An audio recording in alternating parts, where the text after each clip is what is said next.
এই মুহূর্তে কিন্তু ক্রাইসিস চলছে, সেটা আপনাদেরকে আমি একটু মানে সতর্ক করলাম। প্রচুর এজেন্সি কিন্তু বাংলাদেশে আছে, ফিনল্যান্ডে স্টুডেন্ট পাঠায়, তারাও কিন্তু বলবে না, রিয়েল সিনারিওটা বলে না কেউ, কারণ রিয়েল সিনারি বললে তার ব্যবসায় মানে লালবাতি জ্বলবে। ফিনল্যান্ডের যে এই বাজে অবস্থা, মানে এটাতে কিন্তু আপনি আসার পরে এতগুলো টাকা খরচ করে আপনি আসবেন, ভয়ঙ্কর অবস্থা। এবং অসংখ্য ছেলে মেয়ে ফিনল্যান্ডে এসে চেষ্টা করছে জার্মানিতে চলে আসতে অথবা অন্যান্য দেশে চলে যেতে। আরও একটি ভিডিওতে আপনাদের সবাইকে অনেক অনেক প্রীতি, শুভেচ্ছা এবং সালাম জানাচ্ছি। কাছে দূরে যেখানে আছেন আশা করি সবাই ভালো আছেন, সুস্থ আছেন।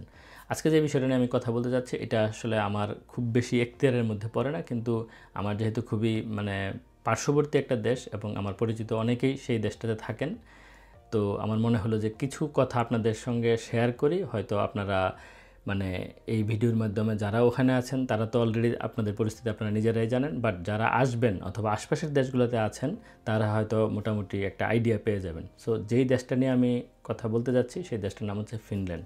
আপনারা সবাই জানেন, খুবই নামকরা একটা দেশ, খুবই শান্তিপূর্ণ একটা দেশ, বা পৃথিবীর সুখী দেশের মধ্যে একটা, না অথবা প্রথম দিকেই সম্ভবত আছে, 1-2 নম্বরে বা এরকম কিছু একটা।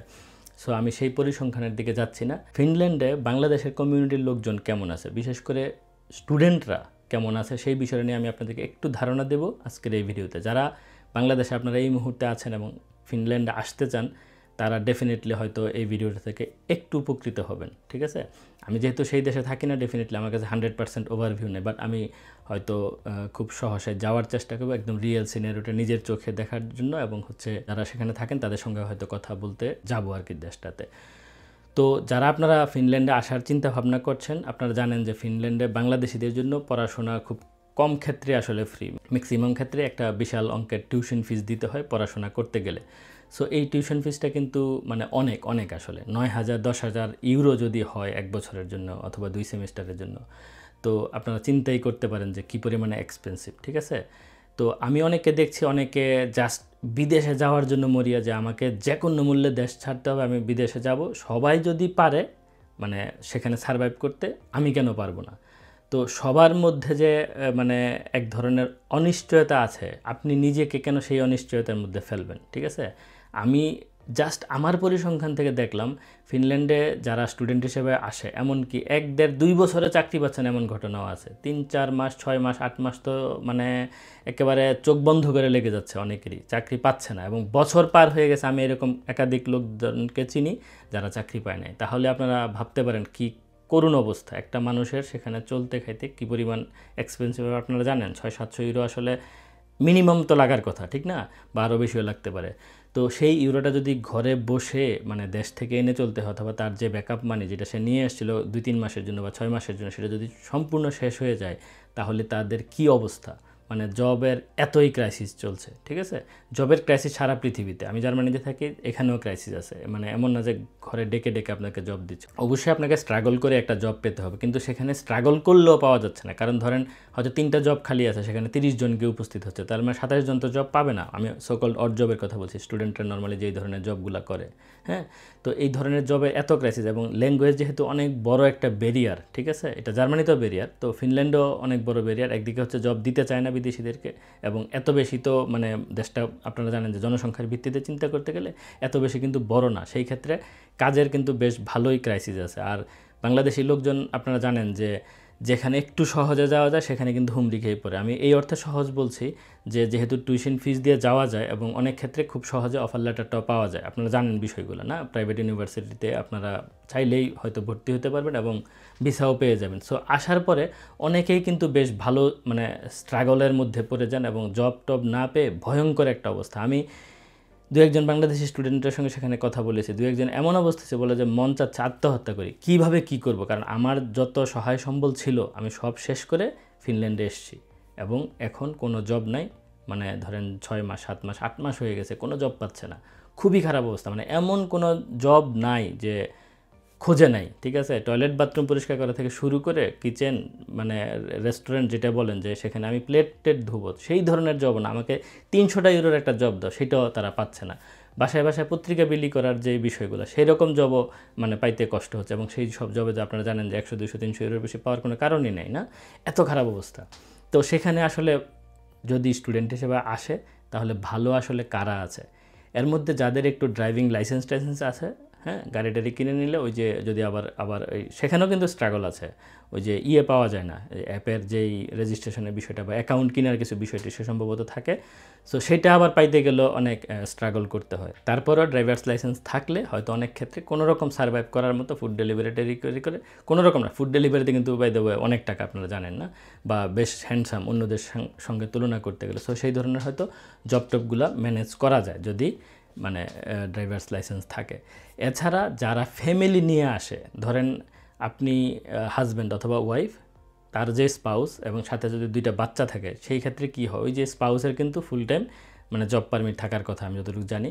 সো বা যতটুকু থাকে আর কি, জব পারমিট যেহেতু আছে, সে যদি জব না পায় সম্ভবত তারা মানে সোশ্যাল বেনিফিট বা এরকম কিছু একটা পায়, সেখানে একটা মিনিমাম অ্যামাউন্ট পায় এবং বাচ্চাদের জন্য একটা মিনিমাম অ্যামাউন্ট পায়। সেইটা দিয়ে কোনো রকম এই 4 জন মানুষ বা 5 জন মানুষ, যদি 3টা বাচ্চা হয়, 2 জন হাজব্যান্ড ওয়াইফ হয়, মোটামুটি 4-5 জনের যদি ফ্যামিলি হয়, তারা যেই অ্যামাউন্টটা পায় সেটা দিয়ে কোনো রকম কিন্তু সারভাইভ করছে অনেক ফ্যামিলিকে আমি জানি আর কি। হ্যাঁ, আদারওয়াইজ যারা সিঙ্গেল হিসেবে আসছেন অনেকেরই খুব খারাপ অবস্থা, যেহেতু জব পাচ্ছে না।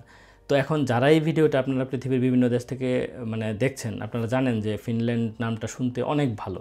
আমি দেশটাকে খারাপ বলছি না, এই মুহূর্তে কিন্তু ক্রাইসিস চলছে, সেটা আপনাদেরকে আমি একটু মানে সতর্ক করলাম। ফিনল্যান্ডে যারা ভিডিও টিডিও বানান বা অন্যান্য দেশের আশপাশে, তারা কিন্তু ওই যে বললাম, আমার কাছে ফিনল্যান্ড নামটাই অনেক ভালো লাগে, দেশটাও কিন্তু ডেফিনেটলি অনেক সুন্দর এবং সব ঠিক আছে, কিন্তু জবের যে ক্রাইসিস, এটা কিন্তু খুব বেশি মানে সোশ্যাল মিডিয়াতে আপনারা দেখবেন। এবং যারা মানে প্রচুর এজেন্সি কিন্তু বাংলাদেশে আছে ফিনল্যান্ডে স্টুডেন্ট পাঠায়, তারাও কিন্তু বলবে না, রিয়েল সিনারিওটা বলে না কেউ, কারণ রিয়েল সিনারি বললে তার ব্যবসায় মানে লালবাতি জ্বলবে, মানে তার কাছে কেউ যাবে না, তার মাধ্যমে কেউ ফিনল্যান্ডে আসবে না, আপনারা জানেন সেটা। কিন্তু ফিনল্যান্ডের যে এই বাজে অবস্থা, মানে এটাতে কিন্তু আপনি আসার পরে এতগুলো টাকা খরচ করে আপনি আসবেন, ভয়ঙ্কর অবস্থা। এবং অসংখ্য ছেলে মেয়ে ফিনল্যান্ডে এসে চেষ্টা করছে জার্মানিতে চলে আসতে অথবা অন্যান্য দেশে চলে যেতে, কিন্তু বাই দিস টাইম তার কিন্তু একটা বিশাল অ্যামাউন্ট খরচ হয়ে গেছে, আপনারা জানেন। যেখানে টিউশন ফিজ লাগছে সেটা একটা অ্যামাউন্ট চলে গেছে, তারপরে যদি কয়েক মাস জব না পায়, সেখানে যদি বসে বসে খাইতে হয়, সেটা একটা অ্যামাউন্ট চলে গেছে। এরপরে জার্মানিতে আসতে গেলে ব্লকড অ্যাকাউন্ট লাগবে, সেটাও প্রায় এখন 13,000-এর মতো একটা অ্যামাউন্ট ইউরো। হ্যাঁ, বাংলা টাকায় প্রায় কত 16-17 লাখ টাকা, আরও বেশি, প্রায় 17 লাখ টাকা। তাহলে আপনারা চিন্তা করতে পারেন যে কী পরিমাণ একটা ভেজালের মধ্যে দিয়ে যাইতে হবে। সুতরাং মানে ওই যে একটা কথা বলে না, লাভ দেওয়ার আগে আপনারা একটু ভাববেন, লাভ দিয়ে ভেবে তো লাভ না, হাত পা ভেঙে যাবে। সুতরাং কোথায় আপনি লাভটা দিচ্ছেন, সেখানে কাজ আছে নাকি পেরেক আছে না কি আছে, একটু বুঝে নেবেন। একটু ঘাটাঘাটি করলে, একটু ফেসবুক, ইউটিউব, গুগল এগুলো যদি একটু ঘাটাঘাটি করেন, তাহলে একটা ওভারভিউ পেয়ে যাবেন। বা বিভিন্ন গ্রুপ আছে, ফেসবুকে গ্রুপ আছে, তারপরে অন্যান্য আছে না, সোশ্যাল মিডিয়াতে কিন্তু এখন অনেক কিছু ওপেন। একটু যারা আপনার সিদ্ধান্ত নেওয়ার আগে এটা একটু কিন্তু কষ্ট করে ঘাটাঘাটি করে নেবেন, যে আমি কি আসলে ফিনল্যান্ডে যাব, নাকি একটু অপেক্ষা করে একটু স্টেবল যেখানে আমি গেলে হতে পারবো, ভালো একটা দেশ যেখানে একটু ইজিলি জব পাবো, একটু হয়তো ভালো, এরকম বুঝে শুনে নেবেন। আর যেখানে ফ্রি পড়া যায়, পৃথিবীর অসংখ্য দেশ আছে, অসংখ্য ইউনিভার্সিটি আছে পৃথিবীর, যেখানে আপনি ধরেন টিউশন ফিস থাকলেও আপনি হয়তো বিনামূল্যে পড়তে পারেন, যেহেতু আপনি স্কলারশিপ হয়তো পেতে পারেন। ধরেন আমেরিকাতেও স্কলারশিপ নিয়ে অনেকে যাচ্ছে না, কানাডাতে স্কলারশিপ নিয়ে যাচ্ছে না, আর জার্মানিতে তো আপনারা জানেন ম্যাক্সিমাম ক্ষেত্রে ইউনিভার্সিটিগুলো ফ্রি আছে।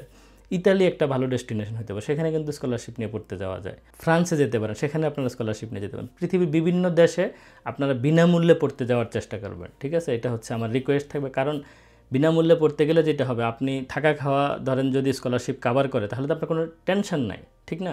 এখন আপনাদের অনেকের হচ্ছে যে আমি দেশে থাকবো না, যেমনি হোক দেশ ছাড়বো, টাকা যত লাগুক লাগুক, তারপরে গিয়ে আমি সবাই সার্ভাইভ করলে আমি কেন পারবো না, যেটা শুরুতেই বললাম। কিন্তু সবার ভাগ্য মানে আরেকজনের মতো নাও হতে পারে, একজনের ভাগ্য আরেকজনের সাথে নাও মিলতে পারে। মানে আপনার জীবনটা আপনি নিজে হাতে ধরে মানে একটা চাপের মধ্যে ফেলবেন না। আমি যাদেরকে দেখছি ফিনল্যান্ডে এখন আছে, অনেকেরই খারাপ অবস্থা, ম্যাক্সিমামেরই খারাপ অবস্থা, বিশেষ করে যারা নতুন আসে। আর যারা মানে ফিনল্যান্ডে অনেক দিন ধরে থাকে এবং হচ্ছে তাদের একটা জব আছে অথবা সোশ্যাল বেনিফিট একটা ব্যাকআপ আছে না, সোশ্যাল সিকিউরিটির মধ্যে থাকলে, আপনার জব টব না থাকলেও অ্যাটলিস্ট ডাল ভাত খেয়ে আপনি বাঁচতে পারবেন, ঠিক আছে?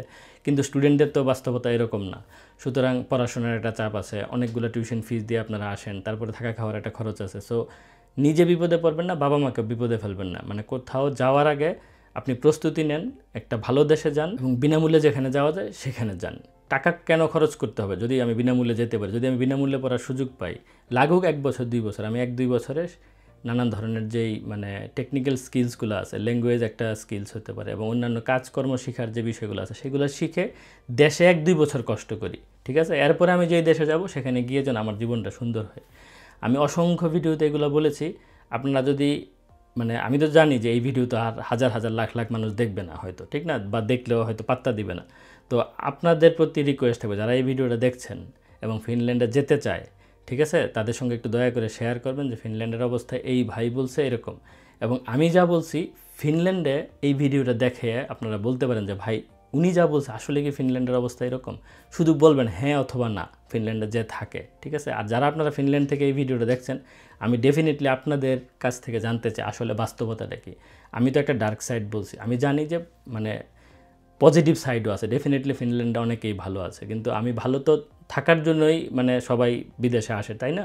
ভালো তো অনেকেই থাকবে, আমি আশা করি সবাই ভালো থাকুক, কিন্তু যারা খারাপ আছে আমি তাদের জন্য এই ভিডিওটা করলাম যে তাদের অবস্থা খারাপ এবং যারা ভবিষ্যতে আসবে তারা যেন এই বিষয়টা নিয়ে একটু সচেতন হন আর কি, সেই জন্য এই ভিডিওটা মূলত করা। সো আপনারা যারা ফিনল্যান্ড থেকে দেখছেন একটু দয়া করে কমেন্ট করে জানাবেন যে আসলে ফিনল্যান্ডের পরিস্থিতি কেমন, তাহলে অন্য যারা সামনে আসার চিন্তা ভাবনা করছে ডেফিনেটলি তারা হয়তো সতর্ক হবে, সাবধান হবে এবং প্রস্তুতি নিয়ে আসবে, ঠিক আছে? ফিনল্যান্ডে আসতে কোনো বাধা না, যদি আপনার বাবার কোটি কোটি টাকা থাকে ডেফিনেটলি মানে আপনি কালকে সকালে দৌড় দেন, ঠিক আছে? কিন্তু আপনি যদি মধ্যবিত্ত একটা পরিবারের সন্তান হন এবং আপনার যদি ওই 15-20 লাখ টাকায় সম্বল হয়, তাহলে যদি আপনি আমাকে জিজ্ঞেস করেন আমি 100 বার না করব, ঠিক আছে? কারণ এখন পরিস্থিতি ভালো না। এই যে কথাটা আমি বললাম এটা আপনি ফিনল্যান্ডের কাউকে এই ভিডিওর লিঙ্কটা দিয়ে একটু জিজ্ঞেস করবেন যে এই ভাই যা বলছে এটা কি সত্যি কিনা, আমার আসা উচিত হবে নাকি না। উনি যদি বলে হ্যাঁ আসেন সমস্যা নেই। আবার অ্যাট দ্য সেম টাইম যেটা বললাম যে কোনো এজেন্সির কাছে যদি আপনি যান বা ওই যে লোকটা ফিনল্যান্ডে থাকেন, অনেকে কিন্তু ফিনল্যান্ডে এসে আবার বাংলাদেশ থেকে স্টুডেন্ট আনার চিন্তা করেন, মানে যেটা হয় আর কি যে আমি এসেছি 15 লাখ 20 লাখ খরচ করে বা 10 লাখ 20 লাখ খরচ করে, আমি যদি 5টা স্টুডেন্ট নিয়ে আসি 3 লাখ করে পাই তাহলে 15 লাখ টাকা আমি তুলে ফেলতেছি, আমি সেফ সাইডে চলে গেলাম। বাংলাদেশের অনেকে কিন্তু এরকমও করে, সুতরাং তাদের কাছ থেকেও সাবধান। আমি বলছি না তারা সবাই খারাপ, তারা ডেফিনেটলি একটা প্যাসিভ ইনকামের জন্য এই কাজটা করছে, সো তারা করুক, কিন্তু আপনি তাদের সেই ফাঁদে পা দিবেন না, কারণ তারা কিন্তু আপনাকে 100% বলবে না যে তুমি আসলে কিন্তু 6 মাস কোনো জব পাবে না, 1 বছর কোনো জব নাও পাইতে পারো, এটা কিন্তু বলবে না। বলবে যে হ্যাঁ আসেন সমস্যা নাই, অনেকেই তো আছে, আপনিও আসবেন, একটু কষ্ট করতে হবে, একটু স্ট্রাগল করতে হবে, তারপরে কিন্তু ঠিক হয়ে যাবে। আবার অনেকে এইটাও বলে যে ইউরোপ মানে ভাই 5-7 বছর 10 বছর কষ্ট করতে হবে এরপরে জীবন সুন্দর হয়ে যাবে। এখন ভাই কষ্ট তো করবো, কষ্টের তো একটা সীমা থাকে। কষ্ট করতে গিয়ে যদি মনে হয় যে আমার এর চেয়ে ভালো আত্মহত্যা করা, সেটা তো ডেফিনেটলি কষ্ট না, সেটা হচ্ছে ডেফিনেটলি মানে নিজেকে আত্মহত্যার পথে ছুঁড়ে মারা আর কি, সেটা করা উচিত হবে না। সুতরাং যে কোনো দেশে যাওয়ার আগে সেই দেশটা সম্পর্কে একটু খুব ভালো করে খোঁজ খবর নেবেন এবং ওই দেশে যারা আছে বাংলাদেশি মানুষজন তাদের অন্তত 10-20 জনের সাথে কথা বলার চেষ্টা করবেন। বিভিন্ন গ্রুপ আছে সেই গ্রুপে কমেন্ট করবেন বা অন্যান্য মানে লোকজন যারা আছে সেখানে তারা কি বলছে বিভিন্ন বিষয় টিষয় নিয়ে সেই ফোরামগুলোতে একটা মানে যদি আপনারা মানে দেখেন পজিটিভ তো বুঝবেন না, একটা একটা একটা পোস্টে কিন্তু 10 জন 20 জন 50 জন কমেন্ট করে। সো যদি আপনি চিন্তা করেন যে 20 জন কমেন্ট করলো এর মধ্যে কয়জন পজিটিভ বললো, সো আপনারা কিন্তু বুঝে যাবেন, ঠিক আছে? তো আমার আর বলার তেমন কিছু না, আমার ধারণা এই ভিডিওটা থেকে আপনারা মোটামুটি একটা আইডিয়া পাবেন যে ফিনল্যান্ডে এই মুহূর্তে যাওয়া উচিত হবে কি হবে না, অথবা ফিনল্যান্ডের কয়েকজন স্টুডেন্টের যে হালকা পাতলা আমি কাহিনী বললাম তাদের নাম ধাম না বলে মোটামুটি একটা আইডিয়া নিশ্চয়ই আপনারা পেয়ে যাবেন ভিডিওটা থেকে। সো কথা আর বাড়াচ্ছি না, যদি ভিডিওটা আপনাদের ভালো লাগে একটা লাইক দেবেন, কমেন্ট করবেন এবং সবার সঙ্গে শেয়ার করতে পারেন। দেখা হবে তাহলে সামনের কোনো ভিডিওতে, ততক্ষণ সবাই ভালো থাকুন, আল্লাহ হাফিজ।